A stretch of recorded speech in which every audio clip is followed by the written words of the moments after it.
Assalamualaikum warahmatullahi wabarakatuh. Perkenalkan, nama saya Nazarudin, dosen Prodi Pendidikan Biologi. Perkenalkan, pada kesempatan ini, saya menyampaikan PDD UKTPT bidang pengajaran. Yang pertama adalah deskripsi mata kuliah. Mata kuliah ini bertujuan meningkatkan pengetahuan mahasiswa dalam ilmu fisiologi tumbuhan pada tingkat seluler dan molekuler. Mata kuliah ini juga dilengkapi dengan kegiatan praktikum yang materinya disesuaikan dengan topik mata kuliah. Fisiologi tumbuhan adalah mata kuliah dengan bobot 3 SKS yang diambil oleh mahasiswa semester 6. Yang kedua, kemampuan yang diharapkan setelah mahasiswa mengambil mata kuliah fisiologi tumbuhan, mahasiswa dapat menguasai keilmuan fisiologi tumbuhan, meliputi pemahaman tentang aktivitas tumbuhan, baik pada tingkat seluler maupun molekuler.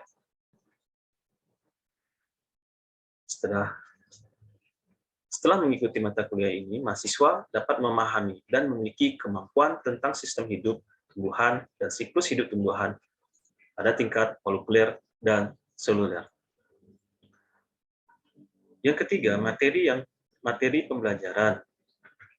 Materi pembelajaran terdiri dari 12 topik yang akan ditempuh selama 14 kali pertemuan. Adapun materi pembelajaran yang akan disampaikan adalah yang pertama, pengertian dan ruang lingkup fisiologi tumbuhan, sel dan organel sel tumbuhan, gerakan partikel, transpirasi dan respirasi, fotosintesis, asimilasi nutrisi mineral, fitohormon, gerak pada tumbuhan. Kemudian fotoperiodisme, pembungaan dan dormansi, kemudian respon tanaman terhadap cekaman lingkungan, PCD pada tumbuhan, dan metabolit sekunder.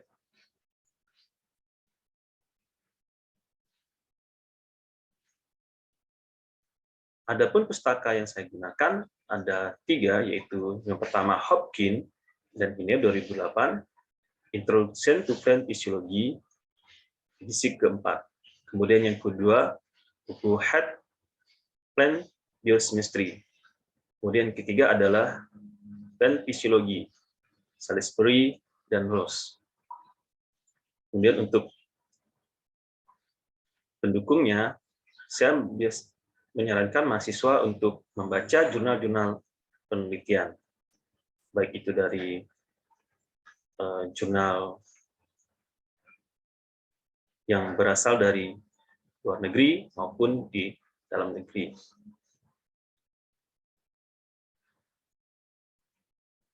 Kemudian sistem pembelajaran ada mode pembelajaran. Pada tahun 2020, saya menggunakan online dan blended learning.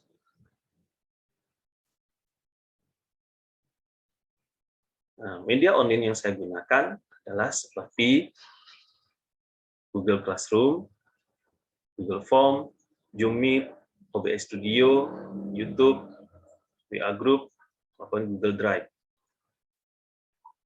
Nah, untuk seluruh materi yang disampaikan akan di-upload di Classroom, sehingga mahasiswa dapat mempelajarinya. Sedangkan video-video pembelajaran saya upload di YouTube.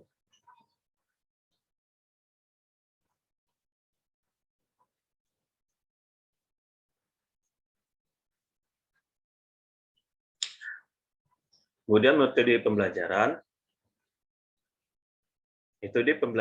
yang digunakan adalah menggunakan Small Discussion Group atau SID, kemudian Problem Based Learning, di mana mahasiswa dibagi dalam beberapa kelompok dengan anggota 3-4, yang selanjutnya akan bekerjasama dan diskusi sesuai dengan permasalahan yang diberikan.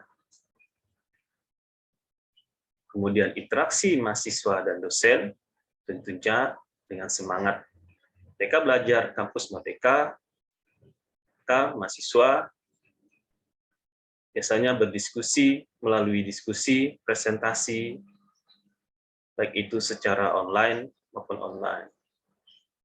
Namun pada tahun 2020 semua diskusi diarahkan ke online melalui Google Meet ataupun Zoom Meet. Kemudian yang ketujuh adalah sistem penilaian. Sistem penilaian disampaikan di dalam kontrak perkuliahan sebelum acara perkuliahan dimulai. Adapun penilaian, yang pertama adalah aktivitas sebesar 10%, yang terdiri dari sensi kehadiran, interaksi, pertanyaan yang disampaikan oleh mahasiswa,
saya akan jelaskan sedikit tentang sel tumbuhan, ya. Pasti sel tumbuhan, gitu ya. Nah, kita lihat pengertian dasar di sel dulu. Nih, kalau kalian kemarin ketemu biologi sel, ada beberapa istilah yang saya jelaskan juga sudah saya rasa sudah kalian dapatkan waktu di biologi sel. Sekarang saya spesifikkan sedikit tentang sel yang berkaitannya dengan sel tumbuhan. Nah, sel ini, istilah ini pertama kali saya ingatkan kembali, gitu ya. Ini pertama kali di pertemuan ilmuwan botani Inggris, di pertemuan biologi, ya, tahun 1605. Ada ilmuwan botani dari Inggris namanya Robert Hooke. Dia menggambarkan sebuah struktur gabus, ya, yang mirip seperti sarang lebah, ya. Ini Robert Hooke cukup terkenal, ya. Ini yang dia berasumsi bahwa jadi sarang lebah itu kan mirip ruangan-ruangan, jadi selula, jadi sel gitu ya, ruangan-ruangan.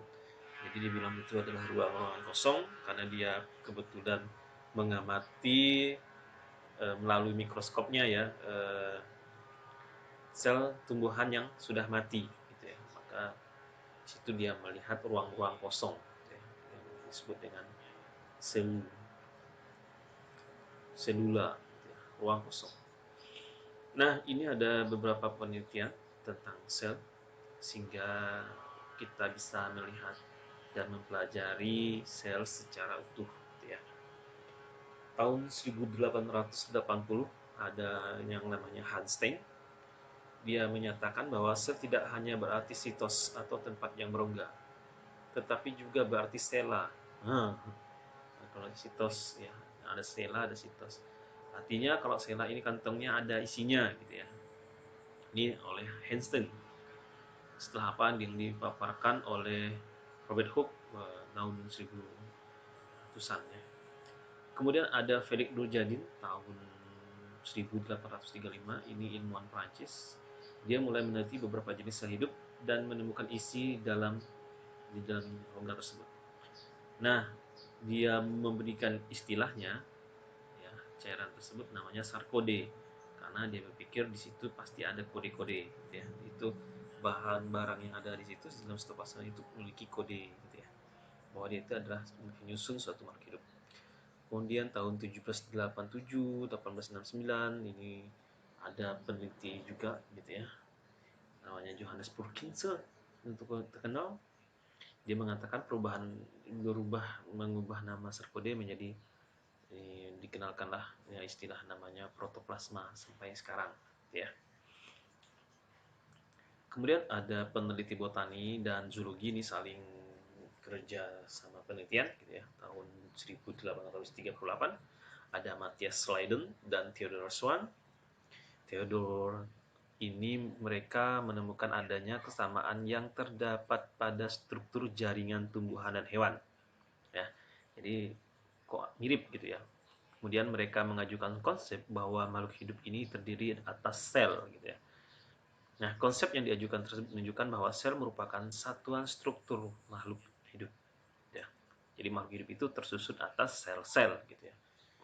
Nah, tahun 1831 ada Robert Brown, dia melakukan penelitian pengamatan melalui mikroskop, dia meletakkan suatu eh, benda kecil gitu ya, kayak spora, kemudian dia taruh di atas air, kemudian spora itu berjalan-jalan, nah gerak gitu ya, gerak acak. Nah itu dia menemukan benda kecil ini melayang-layang pada protoplasma. Nah kalau yang ini Robert Brown yang ini menemukan benda kecil, terus benda itu hasil pengamatannya melayang-melayang di protoplasma. Nah dia itu menyebutnya sebagai inti atau nukleus gitu ya. Jadi di dalam sel mereka ini tahun ini lagi sibuk-sibuknya begitu ada penemuan tentang sel maka seluruh peneliti mulai menggali informasi ini gitu ya. Kemudian tahun 1825-1874 ada Max Schultz, ini ahli anatomi, menyatakan dia membuat suatu penelitian gitu ya. Jadi sel ini merupakan kesatuan fungsional makhluk hidup. Jadi dia kayaknya dokter gitu ya. Kemudian tahun 1858 ada Rudolf Virchow, dia menyatakan bahwa setiap sel berasal dari sel sebelumnya. Ini sangat ini ya menjawab tantangan-tantangan sebelumnya ya, teori-teori tentang sel omniselula excelula ya. Jadi makhluk hidup sel yang sekarang ini berasal dari sel yang sebelumnya, itu istilahnya ya. Ini yang Rudolf Virchow. Kita lihat gambaran struktur tumbuhan ya. Ini strukturnya. Kalau kita lihat di sini akan kita pelajari mulai dari ujung akar sampai pucuk gitu ya. Nah, kita harus tahu dulu bentuk selnya seperti apa gitu ya. Nah, kita lihat, kita ambil bagian sel, kita lihat seperti ini ya, ada ruangan di dalamnya itu ya.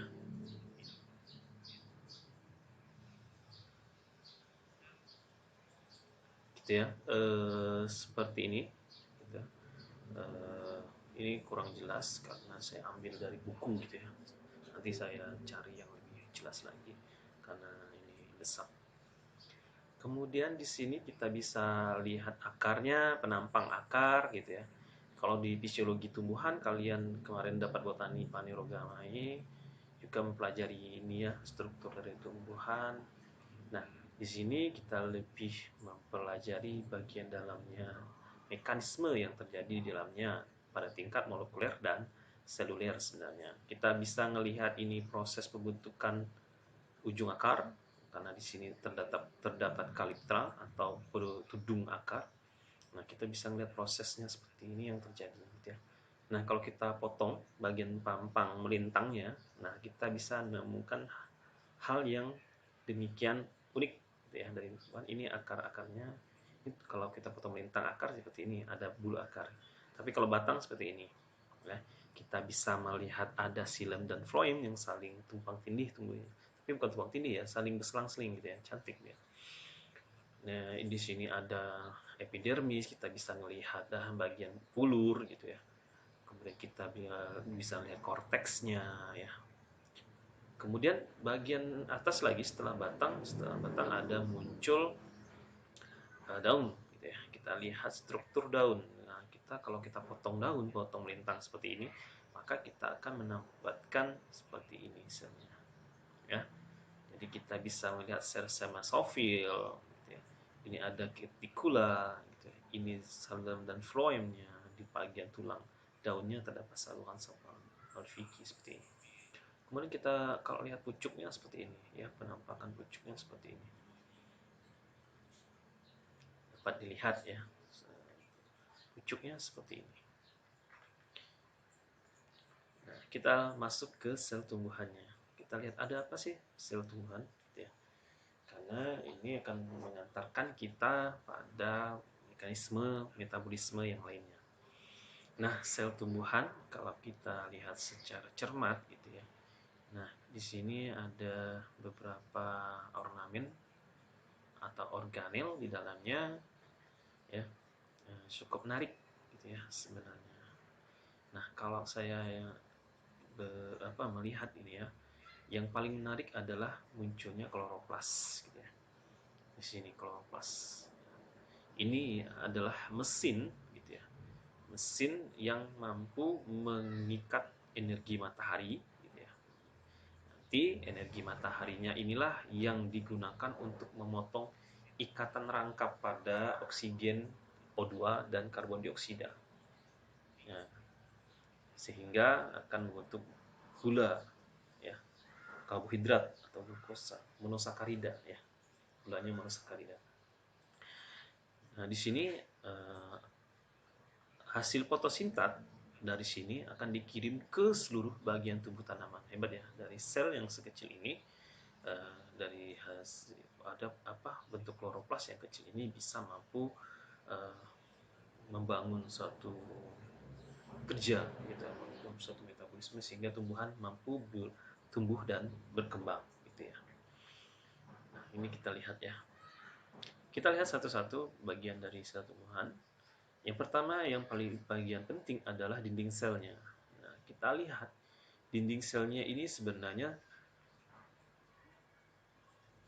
tersusun dari bahan yang sangat kuat, yaitu polisakaridanya berbentuk selulosa.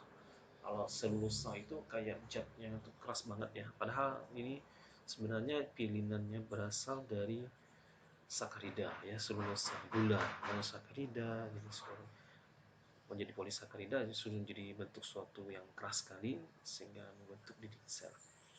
Ya. Kemudian fungsinya adalah melindungi sitoplasma dan membran sitoplasma di dalam sel. Jadi fungsi dari dinding sel ini sebenarnya menjaga stabilitas gitu ya, supaya tidak rusak. Gitu ya. Sitoplasmanya tetap berada daerah, misalnya inti, ya, tetap berada pada zonanya amannya. Gitu ya. Kemudian, nah karena dia punya dinding sel yang keras gitu ya, karena terjalin yang sangat kuat oleh polisakarida, ya, maka ada hal yang menarik di sini kalau kita lihat bagaimana interaksi antara satu sel dengan sel yang lain kalau dia itu tertutup rapat gitu ya dan kuat. Jadi ternyata ya, antara satu sel dan satu yang lainnya masih bisa terhubung, yaitu melalui plasmodesmata. Nah, saluran inilah yang bisa menghubungkan satu sel dengan sel yang lainnya, saling terjalin gitu ya, melalui plasmodesmata ya. Nah, ini gambar dinding sel, ini selnya. Ya, ini dinding selnya ya. Ini kemudian ini ini inter, kalau istilahnya intermembran ya, intermembran. Ini kayak ruangan juga, cuma di sini ada antara dinding sel dengan membran selnya dengan membran yang melindungi dinding sel ini ada semacam ruangan juga ya. Jadi disebutnya secondary wall ya. Kalau ini primary wall, gitu, dinding kedua. Kemudian di sini antara satu dengan yang lain itu dipisahkan oleh namanya middle lamella ya. Antara satu sering ada middle, ada ruang antar sel ya. Seperti itu. Yang kedua yang paling unik adalah plastida ya. Ini ciri khas dari tumbuhan yang kedua. Nah, di dalam plastida ini terdapat 3 komponen utama ya. Yang pertama ada isinya ada leukoplas, kemudian ada kloroplas, kemudian ada kromoplas. Nah, kita lihat satu-satu ya. Nah, leukoplas ini tidak berwarna ya. Nah, biasanya kandungannya ada enzim yang bekerja di sini, biasanya adalah amiloflas dan lipoplas ya. Jadi fungsinya apa nih? Mati ya. Kemudian penyimpan lemak ya. Ini ya. Yang bisa yang bisa memecahkan lemak ya. Kemudian di sini amiloflas. Ini zat untuk menyimpan pati gitu ya. Kemudian ini lemak, nanti mengeluarkan biasanya amilase, kemudian lipopase gitu ya. Enzim-enzim nanti keluar dari sini. Satu untuk mencerna pati atau membentuk pati gitu ya, satu untuk membuka lemak gitu. Kemudian bagian yang kedua dari plastida adalah kloroplas. Nah, di sini ada warnanya hijau ya, karena ini mengandung klorofil. Nah, ini tempat proses fotosintesis berlangsung. Ini yang tempatnya gitu ya. Nah, dari sini kita mendapatkan pati yang nanti melalui amiloplas nih kirim di situ ya. Kemudian yang ketiga ada kromoflas. Kromoflas ini ada beberapa. Ada warnanya oranye atau karotin. Kemudian ada warna biru, picodanin. Kemudian ada kuning, picosantin. Kemudian ada warna merah, picoritrin ya. Jadi ini kandungan beberapa kromoflas yang memberikan sentuhan apa ya dari tumbuhan gitu ya. Jadi tumbuhan bisa memiliki warna tertentu biasanya dari kromoflas ini ya. Nah, ini pembentukan plastid tadi ya, bagaimana proplastid, apakah dia akan membentuk kloroplas, leukoplas atau kromoplas. Nah, sebenarnya kloroplas ini bisa membentuk kromoplas. Kromoplas ini berasal dari kloroplas ya. Hijau daunnya ini turunan dari kloroplas sebenarnya, kromoplas tadinya.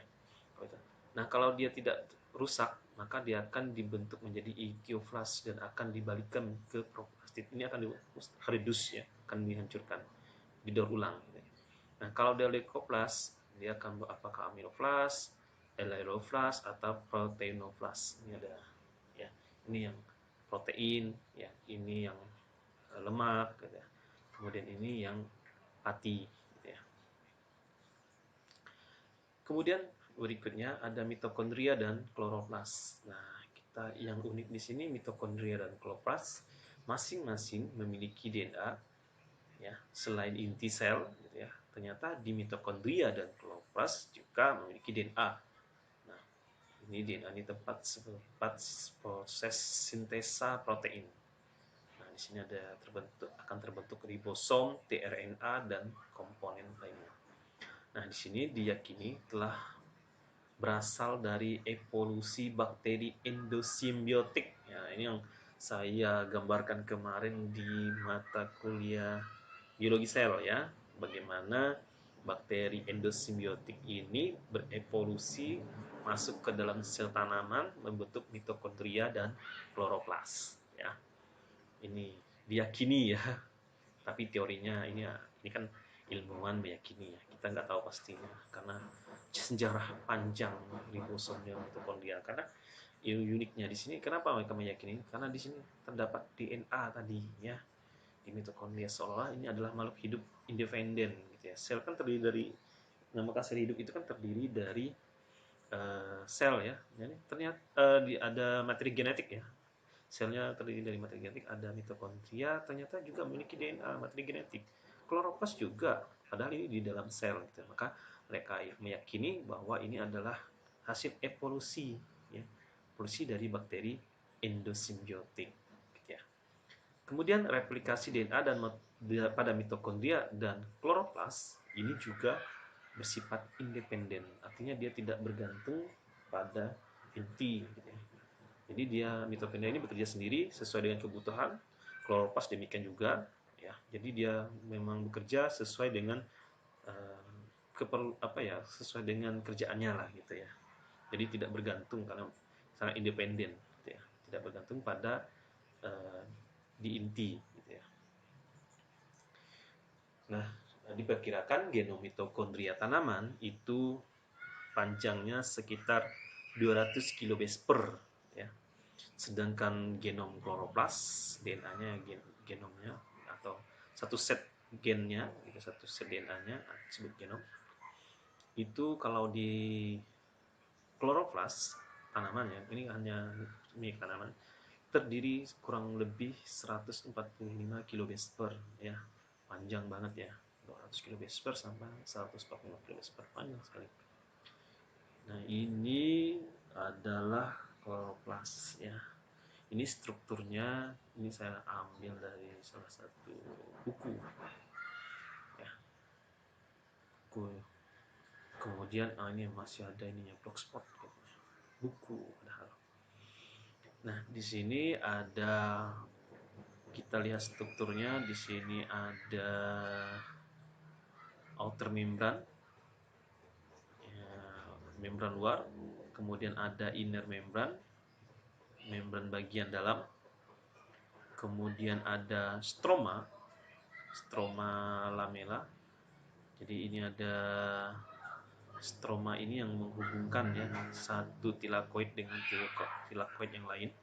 Kemudian ini yang kayak piring-piring ini, cakram ini adalah tilakoidnya, ya. Ini tilakoid.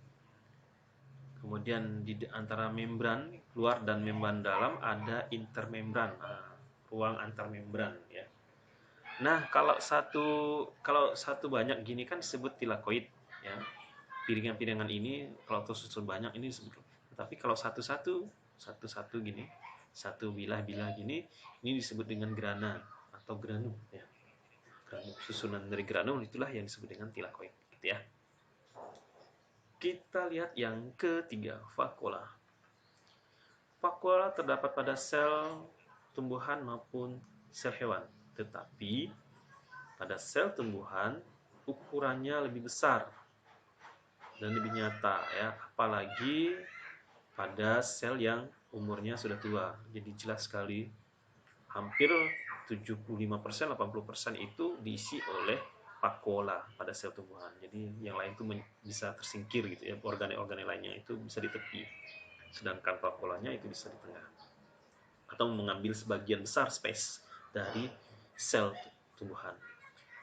Nah, vakuola pada sel tumbuhan biasanya dikelilingi membran tunggal. Ada membran lagi yang mengelilinginya, itu yang biasa dikenal dengan tonoflas, ya. Apa aja sih isinya? Kalau kita lihat, kita buka, kita analisis, kita teliti, kita cari gitu ya. Cari tahu, misalnya pengen tahu nih apa sih isinya, kita bisa analisis dengan beberapa metode. Ternyata isinya ada air gitu ya, ada fenol, kita pisahkan gitu ya. Kita pisahkan bahan-bahan apa saja sih yang menyusunnya gitu ya. Ternyata di sini ada kandungannya, ada air, fenol, antosianin, protein, glikosida, garam-garam organik, protein, ada tanin, tergantung ini, kemudian ada minyak eteris, ini tergantung dari spesiesnya lagi, ya, tanaman. Kalau minyak seperti ini. Kemudian ada juga alkaloid, ya. Seperti itu, ya. Termasuk ada enzim, ada butir-butir pati gitu ya. Nah, ini kan sebenarnya vakuola ini tempat menyimpan cadangan makanan bagi sel gitu ya. Nah, kalau kita lihat gambarnya ini cukup besar, ya. Jadi hampir ini yang muda, ya. Coba kalau yang tua tuh tadi yang di depan itu, ya, hampir sebagian besar ruangan sel itu dikuasai atau dipenuhi oleh yang namanya vakuola. Kemudian yang keempat adalah sitoskeleton. Nih, sitoskeleton ini kita kenal dengan apa ya, kayak filamen gitu ya. Nah, biasanya tempatnya berada di sitosol, ya, posisinya di sitosol. Nah, ini posisi ini biasanya bentuknya filamen ya, ada tiga sih sebenarnya. Untuk nanti sih kita lihat satu-satu. Kalau nggak salah ada di sini atau di waktu mata kuliah biologi sel sudah ada ya. Kalau nggak salah di biologi sel sudah jelas. Kalau sini hanya sepintas ya.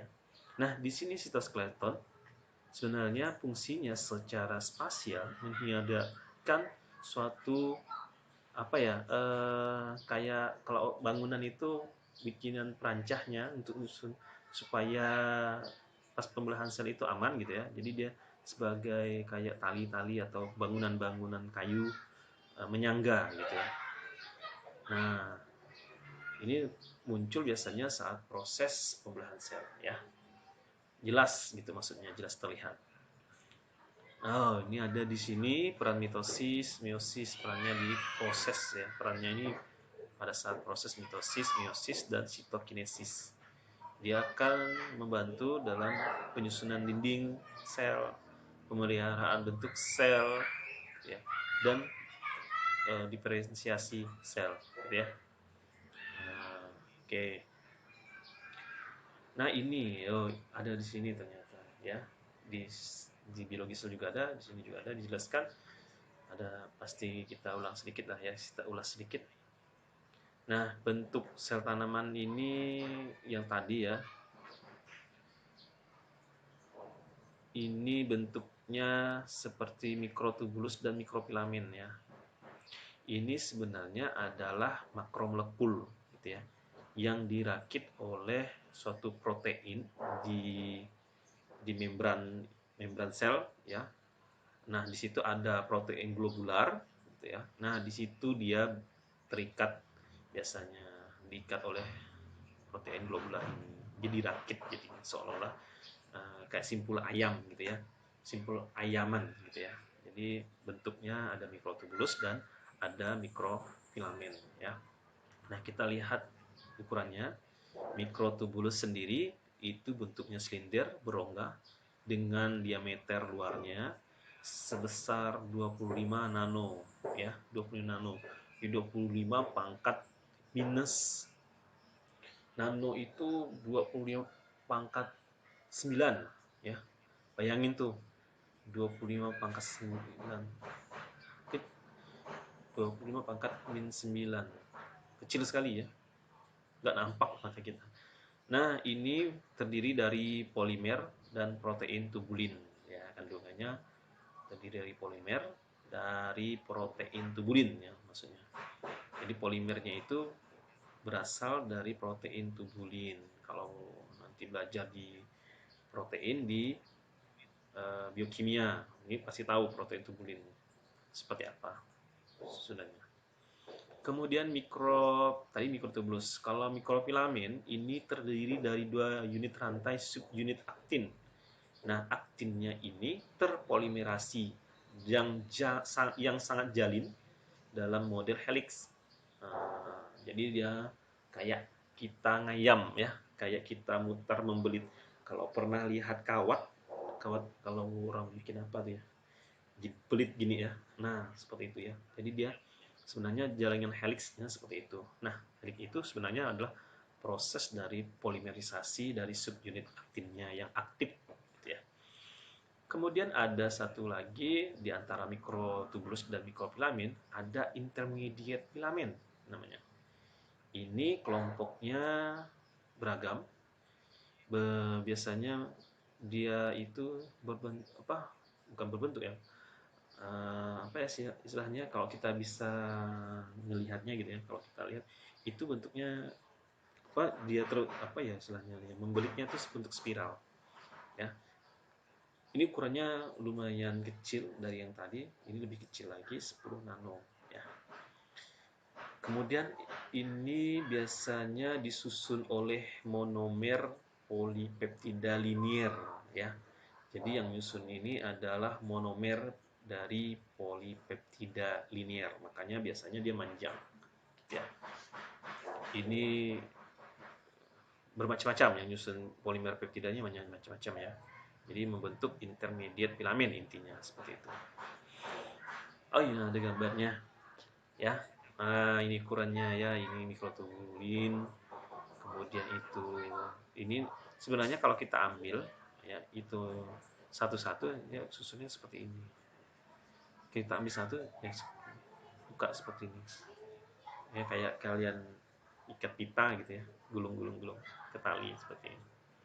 Nah, gulungan-gulungan ini adalah kumpulan ini gulung lagi seperti ini untuk mikrotubulus seperti ini. Ya, mikrotubulus seperti ini, mikrofilamen seperti ini ya. Pasti ya. Ini bentuk filamen-filamen katanya seperti ini. Ini mikrotubulusnya ya. Oke, yang unik yang kedua tadi selnya ciri khas bedakan sel tumbuhan dengan sel hewan. Sekarang yang unik dari sel tumbuhan adanya muncul plasmodesmata. Dan tadi saya ceritakan, nah ini yang maksudnya adalah plasmodesma tunggal. Nah ini ekstensi bentuknya tubular dari membran plasma berukuran kurang lebih 40 sampai 50 nano. Nah, lumayan besar sih, cuma masih tetap tidak kelihatan kalau kita intip gitu ya. Nah, ini plasmodesmata ini mampu melintasi dinding sel dan sitoplasma karena bentuk kayak rongga ya. Ini yang menghubungkan ya sitoplasma satu yang saling berdekatan ya. Jadi saling terhubung mereka melalui plasmodesmata ini.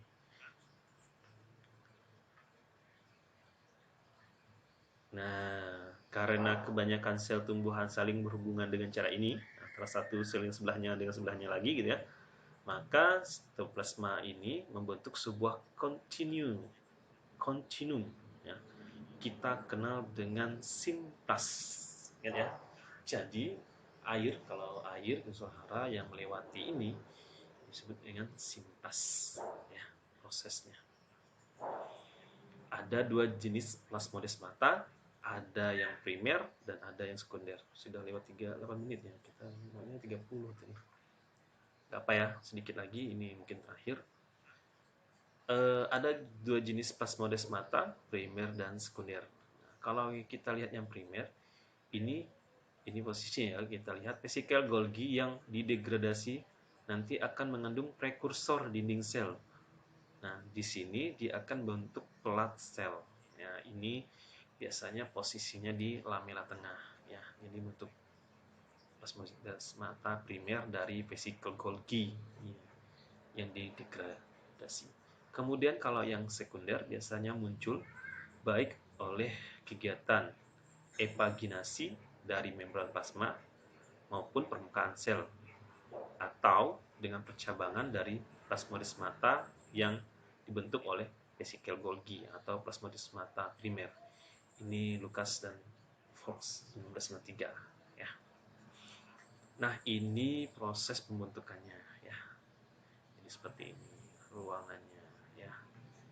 Ini kalau kita lihat tidak nampak ya kalau kita ini masih foto ya. Oke, sampai di sini. Nah, sebentar saya kirim absennya. Saya kirim absennya ya. Mana absennya?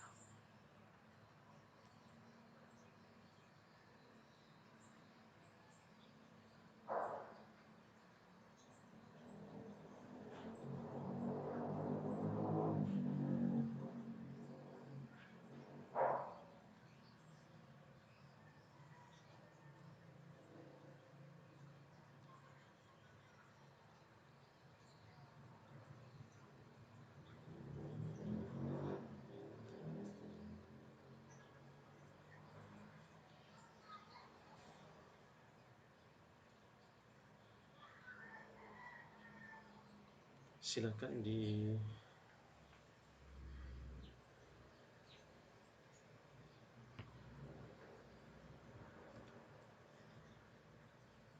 ya, silakan diklik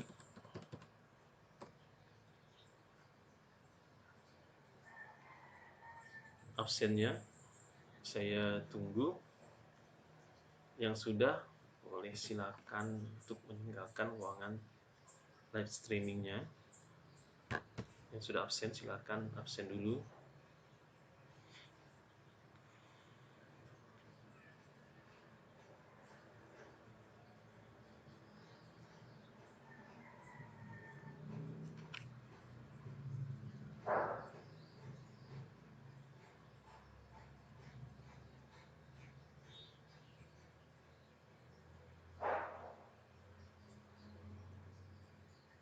Tinggal silakan diisi di live chatnya, itu ada link absensi, silakan diklik, silakan isi absennya. Kalau sudah, silakan meninggalkan ruang streaming kita hari ini.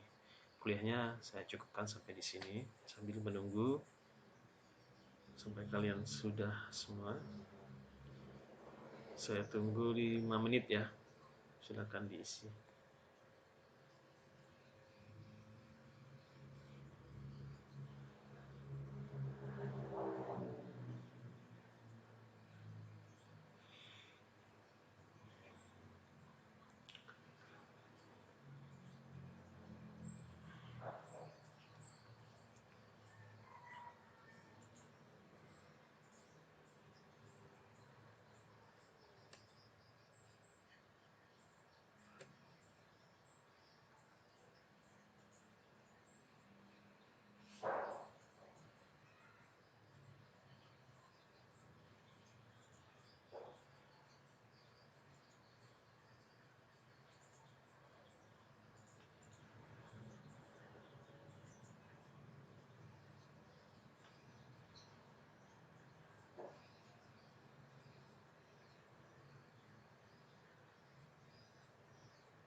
Silakan diisi, masih belum selesai kan isinya? Kok ramai belum?